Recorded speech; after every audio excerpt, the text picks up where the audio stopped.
Hey, does anyone want to put in some work now in order to save ourselves some work later?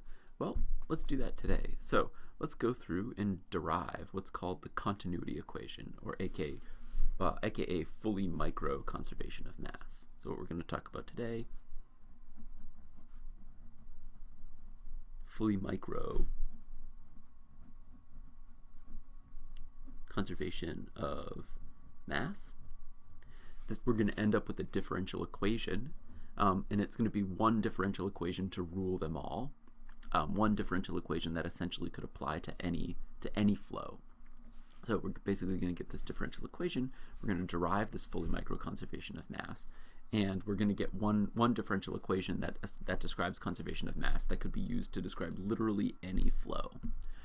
In contrast to shells, which we had to sort of derive a new differential equation for each flow we wanted to describe. So this fully micro or conservation of mass also is known as the continuity equation. And oftentimes it's paired with the Navier-Stokes equations to solve very complicated fluid flows, or simple ones too. So this is what we're going to talk about today. We're going to put in the work to derive this differential equation, and then we could just use this differential equation straight up later on when we're trying to derive velocity profiles. So this is what we're doing today. What's our sort of agenda or outline? Well, we have this version of conservation of mass. We also had shells, which were helpful for some problems, and then we also had the macroscopic control volumes to which we could apply conservation of mass. So we essentially have three things that kind of get at the same idea of conservation of mass, and oftentimes it might be confusing, which one do I use for some particular problem, right? So all of these essentially describe conservation of mass, but when to use what I'll call the macro control volume with conservation of mass, when to use shells, and when to use this fully micro, this new problem solving strategy that we're going to use today, right? When do we use each of these things, right? It turns out that so we'll talk about that in just a sec. The next thing we'll talk about is I'll just plop down the equation here. When doing complicated derivations, it's good to sort of have a sight of where we're going. So this equation, this equation that arises from fully micro conservation of mass, the continuity equation, is the following. It's 0 equals the partial derivative of density with respect to time plus the partial derivative of the product of x velocity and density with respect to x, plus the partial derivative of y velocity times density with respect to y, plus the partial derivative of z velocity times density with respect to z. And the sum of these four terms is equal to 0. And basically this essentially describes ins and outs. If we had some infinitesimally small control volume, the mass in and the mass out of this infinitesimally control volume needs to balance out. And this equation basically describes that. Don't panic. We'll derive where this is coming from, and we'll explain how to use it in a lot of cases later on. So the steps for deriving, so our goal for this lecture is to derive this once, and then we'll never have to derive it again. Woohoo! We'll put the work in now, and then we'll never derive this equation again. We'll just be able to use it as some kind of given result. So we'll derive this once, and then we'll never need to derive it again. Woo! What are the steps that we're going to take to derive it? Well, let's break that out right here. So the first step is we're going to define our control volume. Then we're going, and also our coordinate system. Then we're also going to apply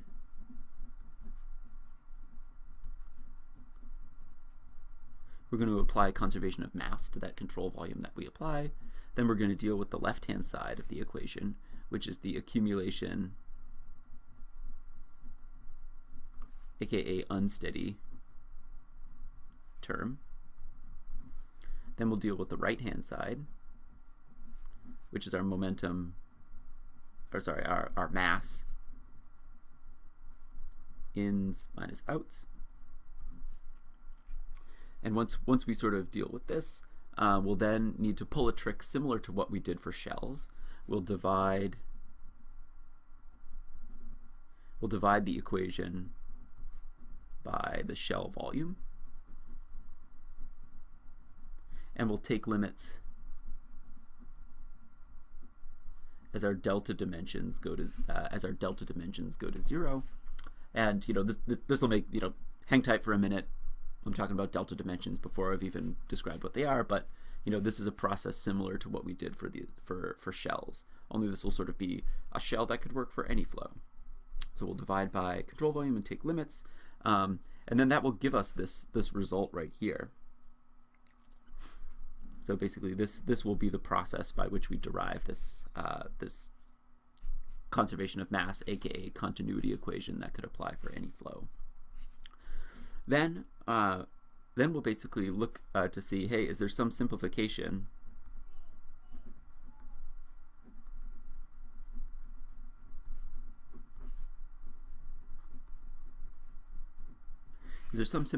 of continuity if density is equal to a constant, i.e. if we have incompressible homogeneous fluid. Turns out, yes, there is some simplification. We don't need to, even this equation here, we can get a simpler result, and I'll sort of explain what that is. And then I'll sort of offer some kind of qualitative interpretations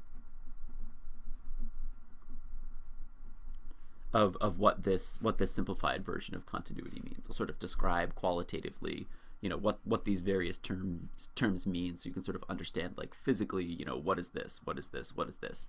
Only I'll do so for the simplified version of this equation. So hang tight. Let's get ready. Let's first talk about what this fully micro conservation of mass is, and when to use it in comparison to shells or in comparison to our macro control volume. So let's get started doing that. Let's kind of make sort of three columns right here. So macro control volume versus shells versus continuity, or our fully micro result that we're going to get at today. So if we think about macro control volume, if I had, let's say, some pipe, I define a macroscopic control volume that basically covers up the entire system, right? So macro control volumes are useful when they cover the entire system.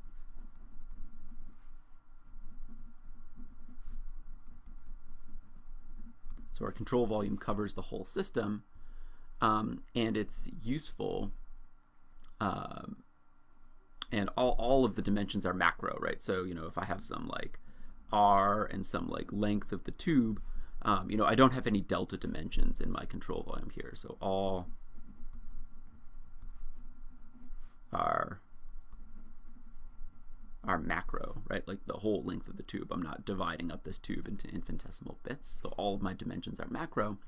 And this is macro control volumes are basically useful to relate volumetric flow rates in comparison to volumetric flow rates out, or sometimes relationships between volumetric flow rates in or volumetric flow rates out and sort of given velocity profiles. So for example, if the clouds opened up and Professor Lannon's face poked through and told you what this velocity profile was, at the outlet, Macro CV would help tell you, you know, what is the volumetric flow rate kind of going into this control volume if I have this velocity profile at the output. It doesn't allow us to derive this velocity profile, but it does allow us to say, hey, if I had this velocity profile, what does that volumetric, you know, what is the equivalent volumetric flow rate? So this is generally the approach that we use for whole systems. You know, can I relate whole flow rates in to whole flow rates out, or whole flow rates to velocity profiles? We contrast this to shells, where we basically, you know, if I had this pipe here, last lecture, we sort of broke up our control volume into these kind of infinitesimal bits, right, where there was some delta dimensions, but also some macro dimensions as well, right? So there are some delta dimensions, some macro, and the shells, you know, each individual shell only made up an infinitesimally small component of the entire system, but I sort of defined a shell in such a way that, you know, shells could sort of, you know, there could be a shell here, there could be a shell here, there could be a shell here, and all together they built up to the whole control volume. So shells kind of built up to the whole control volume. And but the tricky thing with shells is for each type of flow, you know, for flow through a pipe or for flow down the blood oxygenator, we needed to define a different shell for each of these systems. So we needed to define a new shell shape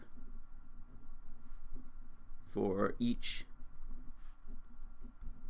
type of flow we wanted to analyze. And this was pretty cumbersome, right? Like, you know, it took us, I don't know, at least half an hour to like go through all the steps for this one, and then another half an hour to go through all the steps for this one, and that was pretty tedious.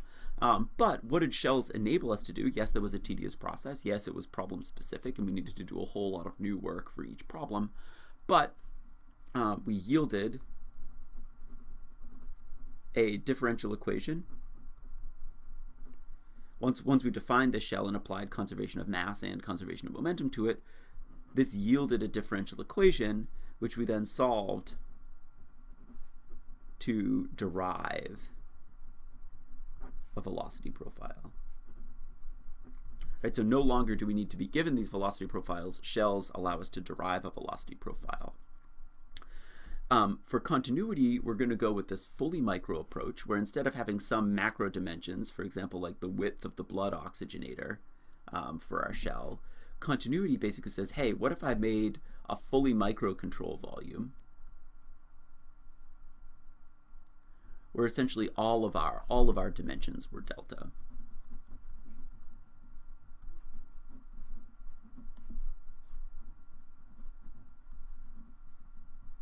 So if we take this approach where we make all of our dimensions delta, you know, delta z, delta y, delta x, for example, if we make all of our dimensions delta, we now basically say, hey, this little chunk of fluid could exist anywhere. It could exist in this pipe, it could exist in the blood oxygenator.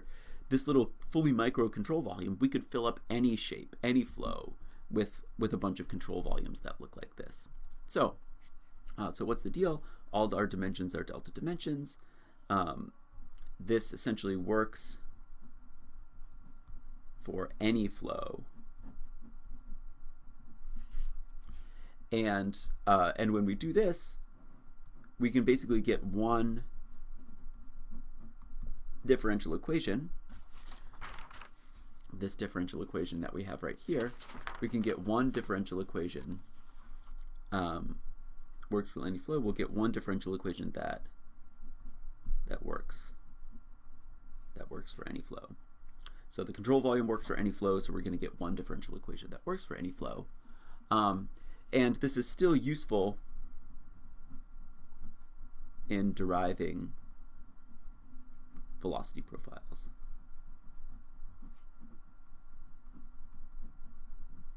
And in particular, the way it's useful in deriving velocity profiles is it essentially allows me to get a relationship, let's say, between my x velocity and my y velocity, or my y velocity and my z velocity, or my z velocity and my x velocity. It essentially says, hey, all these flow velocities in x, y, and z at any point in the flow are going to be related to one another, right? So in a similar way, where macro control volume allowed us to relate flow rates in and out, or maybe velocity profiles to flow rates on a system level, continuity basically says, hey, if I have some x velocity in my flow, how is that related to the y velocity and the z velocity as well? So continuity essentially constrains that.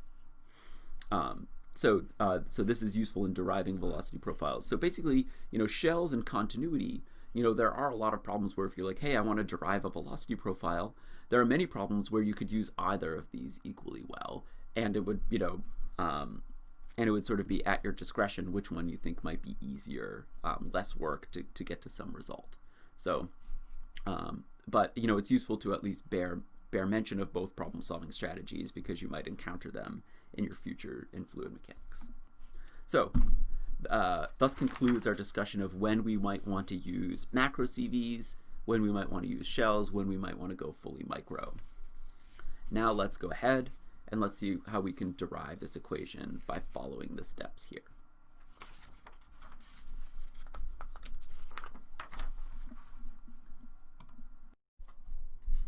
So let's define what I'll call my fully micro control volume. And what's that going to look like? Well, if it's fully micro, basically all three of the dimensions of the control volume are delta dimensions. So what is this going to look like? Well,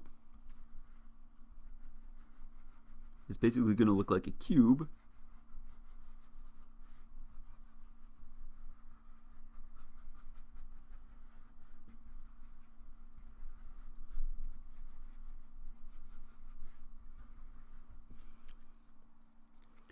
where one of my dimensions, let's define my coordinate system 2. My coordinate system, I'll put y in this direction, x in this direction, and z coming out of the page. So if I were sort of defining some lengths of this control volume, I might say that this has a length delta x. It has a length in this direction, delta z, and it has a length in this direction, delta y. And if I were to sort of define various points in this equation, I might say like this bottom face is at a position y, whereas the top face is at a position y plus delta y. And I might say, this front face is at a position x, whereas this face on the right is at a position x plus delta x. And alternatively, we have z. So basically, there's this back face right here is essentially at position z, whereas this front face right here is at a position z plus delta z. And forgive me, these notes are sort of on a 2D page, and there's a lot of 3D-ness going on right here, but we can, we're sort of defining the positions and the dimensions of each of this micro control volume that we have right here. All right, now if I think about flow into and out of this control volume, in general, I basically have I have velocities, and in general, those I could have an x velocity, a y velocity, and a z velocity, right? So I can have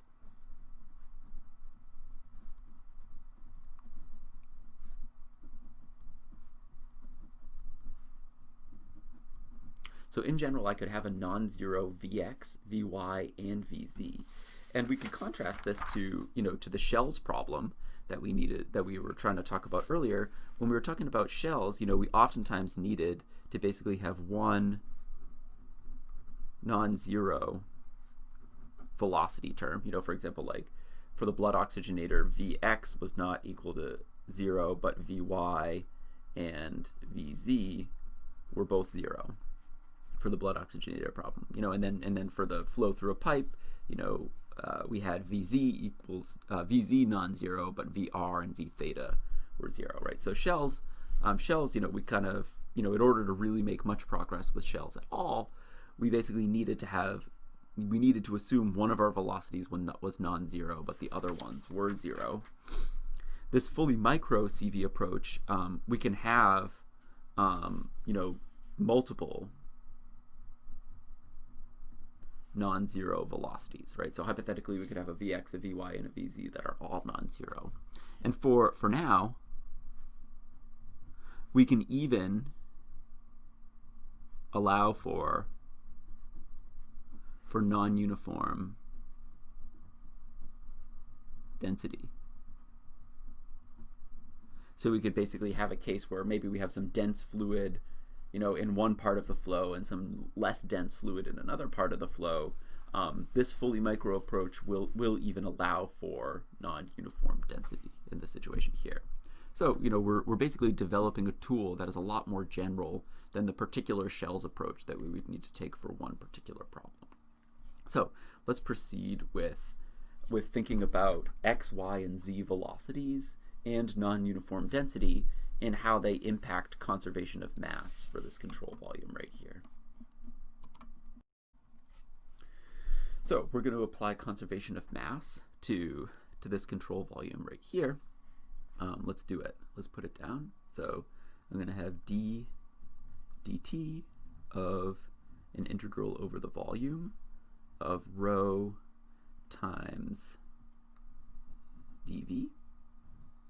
And I'm going to set this equal to an integral over the surface of rho times v dot n dA. And when I take this approach here, I'm going to need to think about what velocities on what faces are going to be important, and also if I allow for non-uniform density, what densities exist at different points in the flow right here. So we're going to make some progress on conservation of mass. But before I start breaking up the surface into various pieces and thinking about the left-hand side as well, let's number our surfaces to sort of define what's going on, right? So let's sort of draw a mini version of my control volume down here to help me define my surfaces. I'll call surface 1. I'll call surface 1 this left surface. I'll then call surface 2. I'll call surface 2 the surface on the right. Let's call surface 3 the surface on the bottom. Then let's call surface 4 the surface on the top.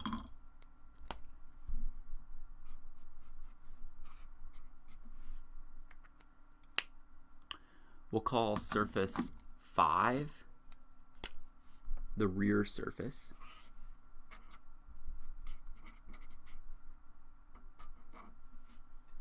And we'll call surface 6 the front.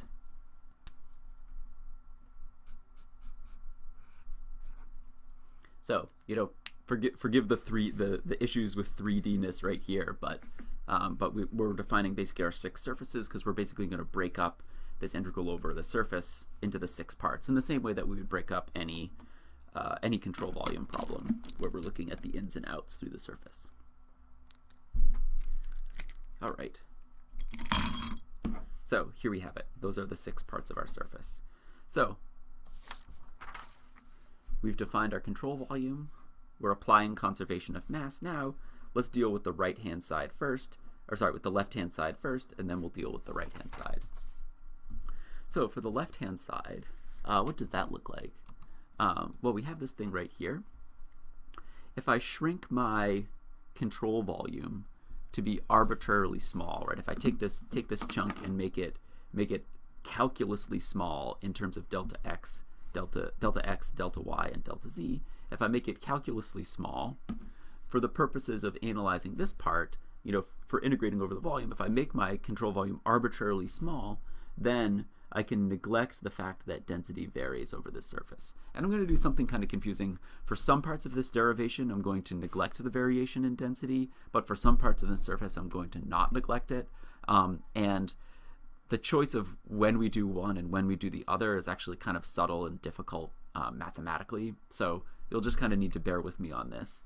But if we make our CV arbitrarily small,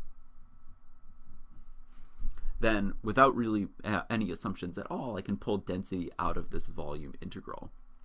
And then if I pull density out of this volume integral, I just have integral dv. If I define this control volume in such a way that delta x, delta z, and delta y aren't changing with time, then this left-hand side basically simplifies to, so this, I pull out density, then I have density times integral dv. That integral dv basically just becomes the volume of the shell, right? So what's left just becomes the volume of the shell.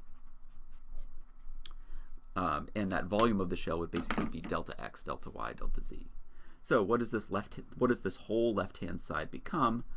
This whole left-hand side becomes partial density with respect to time times delta x, delta y, delta z, where the delta x, delta y, delta z came from this integral dv, and the d rho dt basically came from the idea that I could pull rho out of the integral by making it arbitrarily small, but not out of the time derivative if I'm considering the fact that density could vary in time. If, for example, I used to have some very lightweight fluid and that fluid got washed out of the control volume and replaced with some dense fluid. So this is the left-hand side of our conservation of mass. And this basically accounts for the idea that, hey, density could, in this control volume, could hypothetically vary with time. I'm sorry, I'm skipping a lot of steps here, but, in the interest of time, you can perhaps take my word for it. So, thus concludes our discussion of the left-hand side. Let's now talk about the right-hand side in terms of mass ins and outs of this control volume. So, we're going to break up this surface into 6 integrals. It's going to be an integral over surface 1 of rho times v dot n dA minus an integral over surface 2 of rho times v dot n dA, whatever that happens to be on surface 2, minus an integral over surface 3 of rho v dot n dA minus an integral over surface 4 of rho times v dot n dA minus an integral over surface 5 of rho times v dot n dA minus an integral over surface 6 of rho times v dot n dA. So we're going to need to deal with the mass ins and outs for each of these 6 surfaces. So let's proceed with doing that. All right, so what's it going to look like for surface 1? Well, we still have the left-hand side right here. So this whole thing is equal to, for surface 1,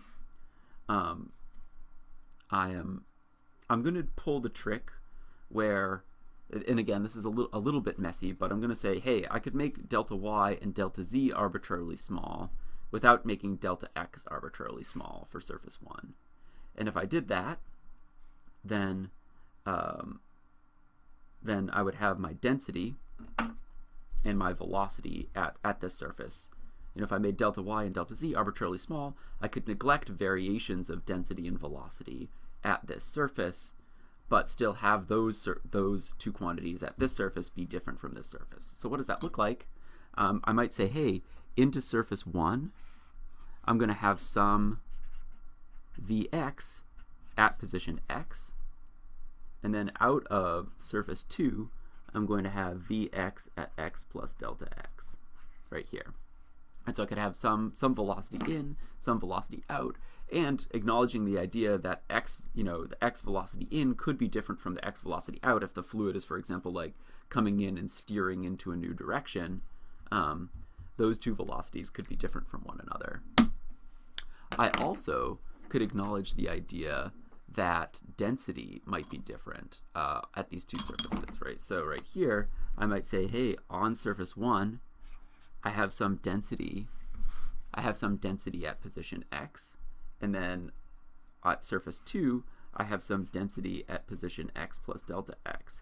And for example, if I have some very heavy fluid upstream and some very lightweight fluid downstream, the densities of these two surfaces could be different from one another.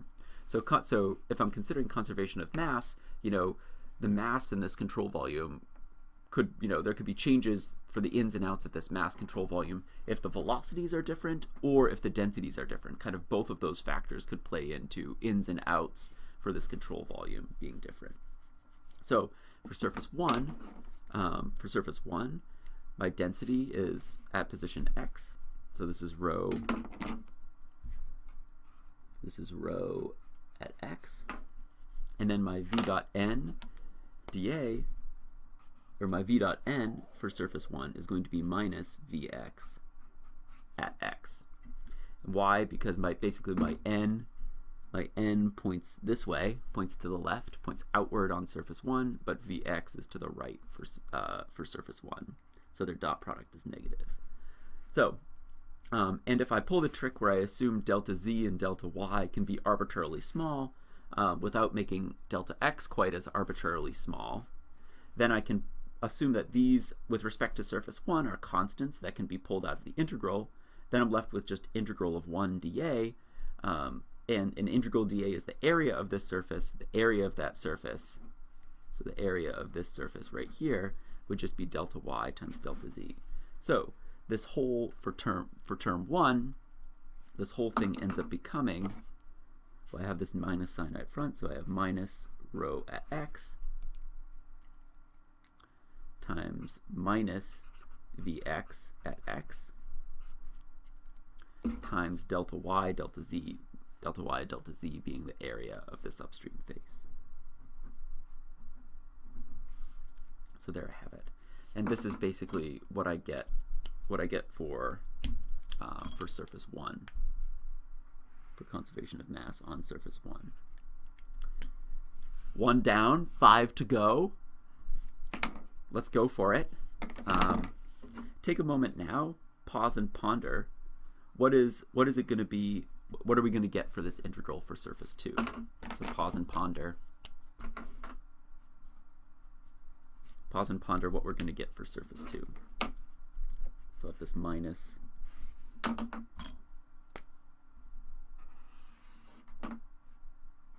what do I get for surface 2? Well, the approach is very similar. The v dot n is now positive, and I have these quantities at x plus delta x instead of at x. So what does that look like? So I have my minus, I have rho at x plus delta x, and this time is positive vx at x plus delta x, and the area of this outlet face is still delta y, delta z. And that's for surface 2. So we have surface 3, 4, 5, and 6, and I'll just put them down. I'll just kind of cut to the chase and give you the results that we would get for applying conservation of mass to those surfaces as well. So there's basically some density at y. There's some density at y plus delta y. And there's also some velocity. There's some y velocity at y, and there's some y velocity at y plus delta y. And these are the ones that contribute to mass into and out of surface 3 and surface 4. So what do those look like? Well, for surface 3, I have density at y velocity, I have minus vy at y, and then the area of this bottom face is going to be delta x times delta z. And then I have minus rho at y plus delta y times vy at y times delta x delta z, and this was for surface 4 right here. Sorry, I forgot my minus sign out front here. And then for surface 5, what do we get? Well, I'll omit, sorry, dy's and rho at y plus delta y are up here. For surface 5, I'll omit, but I basically have some fluid coming in the back and coming out the front for surface 5 and 6. So what does that look like? I end up with minus rho at position z times minus vz at z times delta x delta y. And that's basically the area of this back face right here. And that's what we get from the rear face. And then I have my final term, rho at z plus delta z, which is the density that I get on the front face here. And the fluid with a z velocity is coming out of that front face with a z velocity vz at z plus delta z times delta x delta y. And that's my surface. This is my surface 6 right here. All right, so what did we do? We've now got the right-hand side. We basically have accounted for all of our mass ins and outs.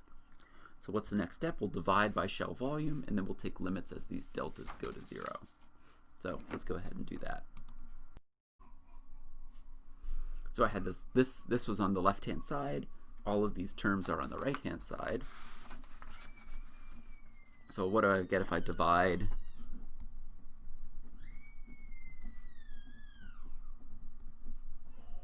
delta x times delta y times delta z is the volume of my control volume. Well, if I kind of flip the order of some things and stuff like that, I end up with 0 equals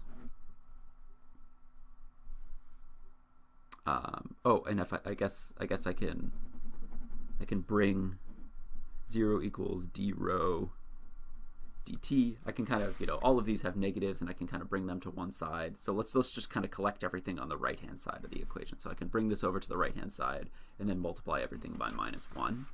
So I d rho dt plus, and then I basically have rho at x plus delta x times vx at x plus delta x minus rho at x times vx at x, and then this is divided by delta x. And basically that's what I get. If I take these two terms right here, divide them by delta x, delta y, delta z, the delta y's and delta z's cancel out, and I have this term and this term right here. And if I'm careful with the minus signs, I end up with this result.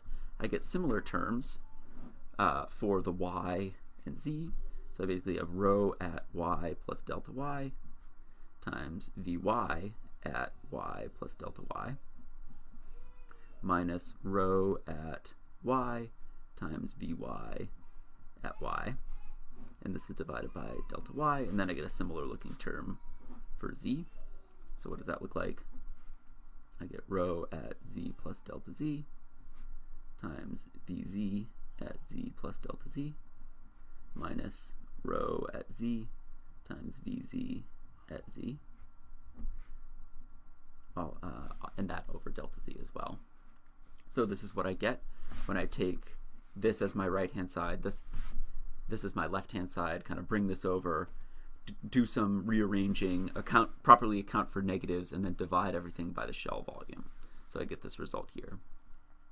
If we're looking at this term right here, this is looking an awful lot like a derivative, right? If I just ignored densities, this would look like partial derivative of vx with respect to x. If I just ignored velocities, then this would look like a partial derivative of density with respect to x, right? This is sort of the definition of a derivative. So if I can pull that trick that I did with the shells, where I sort of say, hey, this is sort of like both density and velocity at x plus delta x, and both density and velocity at x. So I can essentially view this as a derivative, not of just density or not of just velocity, but a derivative of the product of these things. So this is like a derivative of the product of density times Vx at x plus delta x or at x, right? it's like the product of these two things. So what does this mean? So I can take limits, and this essentially becomes, in the limit, this becomes a derivative of the product of rho and v. So what does that look like? I end up with 0 equals partial derivative of density with respect to time plus the partial derivative with respect to x of rho times vx plus the partial derivative of rho times vy with respect to y plus the partial derivative of rho times vz with respect to z. And if we go back to what our goal was, this was our goal, to derive continuity. So success, we've done it. We can pat ourselves on the back. So now let's proceed with talking about a simplification of this continuity equation if density is constant, i.e. if we have a incompressible homogeneous fluid. We can end up getting a simpler version of this equation right here. And then we'll follow it up with sort of what, an interpretation, this is pretty calculus-y, pretty messy, right? How can we build physical intuitions as to what these terms mean? So let's proceed with doing that now. All right, so take a moment now, pause and ponder. What simplifications can I make to this above equation if we have our homogeneous and incompressible assumption, i.e. if density is equal to a constant, what simplification can happen to this above equation? So hopefully you've paused and pondered. Well, if density is a constant, then its time derivative is going to be 0, right? It's a constant, the derivative of a constant is going to be 0, right? So we can get rid of that. If density is a constant, then it also is not varying spatially either. So what does this mean? If you have a derivative of a product, but one of the things is a constant, you can pop it out, right? And you could basically pop it out of x, y, and z as well, right? So if we get rid of this term, pull density out of all of these terms, then we can just divide the whole equation out by density. So if density is equal to a constant, i.e. we have incompressible homogeneous fluid, which isn't always the case in biofluids, but shows up often enough or is close enough to a good assumption that we can proceed, we end up with the following equation: 0 equals partial Vx, partial x, or plus partial Vy, partial y, plus partial Vz, partial z. And you might actually, in some other contexts, if you look at the sort of like vector notation, you might see this as written as del dot v. But again, we're mostly looking at the sort of partial derivatives version. We're not dealing with dels too much in the context of this class in terms of our notation. So this is the version that I kind of want you to focus mostly on in the context of this class. So so there we have it. So this is this simplification that I was talking about. So what can we do with this? How do I go about interpret this? How do I make sense of what's going on in this equation? So let's just imagine I have a little rectangular chunk of fluid, and I have some Vx going in, and let's say I had a bigger Vx coming out. Well, if I have some fluid going in and more fluid going out, then I must have in some other direction, let's say more fluid coming in and less fluid coming out, right? So let's say I have a Vy in and a Vy out right here. If I look at these right here, this basically says, this is saying dVx dx is greater than 0. So that's pretty neat. So here, if I have some Vx in and some greater Vx out, as I move along in x, my x velocity is increasing, right? So so if this is the case right here, partial Vx partial x is greater than 0. And in order to satisfy conservation of mass, let's say I have some y velocity coming in order to have, in order to account for the extra fluid coming out of this face, I now must have less fluid coming out of the top than out of the bottom. So what does that mean? How do I interpret that? Well, I might look at here, dvy dy, i.e. as I move up in y, my y velocity must be decreasing. Right? So basically, if my x velocity, if I have a positive dvx dx, then that must be paired with a negative dvy dy, by basically saying if more is coming out in the horizontal than came in, then I must have less coming out of the top than came in the bottom, right? So basically saying, if one of these quantities is positive, then, if one of these quantities is positive,